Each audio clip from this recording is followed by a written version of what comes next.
एक छोटे से गांव में यूसुफ नाम का गरीब लड़का था, लेकिन वह नेक दिल युवक था। उसके पास ना तो ज्यादा धन था और ना ही कोई बड़ा सहारा, लेकिन उसके दिल में अल्लाह का डर था। सच्चाई और सब्र की दौलत बहुत भरपूर थी। उसके पिता ने उसको बचपन में सिखाया था, जो इंसान अल्लाह पर भरोसा करता है, अल्लाह उसके लिए रास्ते खोल देता है। यूसुफ रोज सुबह फर्ज की नमाज पढ़कर घर से मेहनत के लिए निकल जाता था। वह बाजार में दुकान पर काम करता था। दुकान का मालिक बहुत अमीर था, लेकिन दिल का सख्त और शक करने वाला इंसान था। फिर भी यूसुफ ईमानदारी से काम करता था और कभी झूठ या धोखे का सहारा नहीं लेता था। एक दिन बाजार में बहुत भीड़ थी और उसी दिन दुकान में बहुत अच्छा कारोबार हुआ। शाम को जब हिसाब किताब होता है तब उसमें कुछ पैसे कम होते हैं।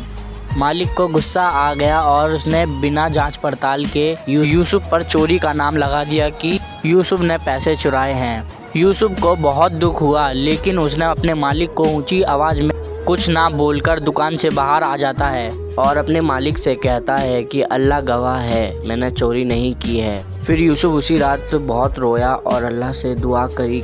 कुछ दिन बाद वही व्यापारी बीमार पड़ गया और वह बेचैन रहने लगा। उसको रात में सपना आया कि उसने बेगुनाह को नौकरी से निकाला है, और फिर जब वो मालिक अपनी दुकान पर वापस जाकर पैसे दोबारा गिनता है तो उसको पता चलता है कि उसकी गिनती की वजह से पैसे कम थे।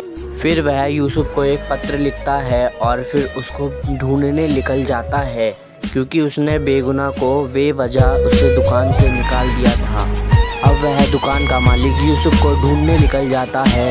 इधर पूरा गांव छान देता है पर यूसुफ उसको नहीं मिलता। फिर अचानक उसकी दुकान में यूसुफ आ जाता है और मालिक उससे माफ़ी मांगता है। यूसुफ उसको माफ़ कर देता है। फिर दुकान का मालिक यूसुफ को एक्स्ट्रा सैलरी देता है। फिर यूसुफ अपने मन में सोचता है कि मुझे मेरी नौकरी वापस मिल गई। फिर कल सुबह यूसुफ नमाज पढ़कर दोबारा से दुकान पर जाता है और इस बार मालिक और यूसुफ दोनों गरीबों बच्चों की हेल्प कर पर हमारी कहानी एंड हो जाती है। इस कहानी से हमें सीख मिलती है कि हर चीज़ के लिए सब्र करना होता है।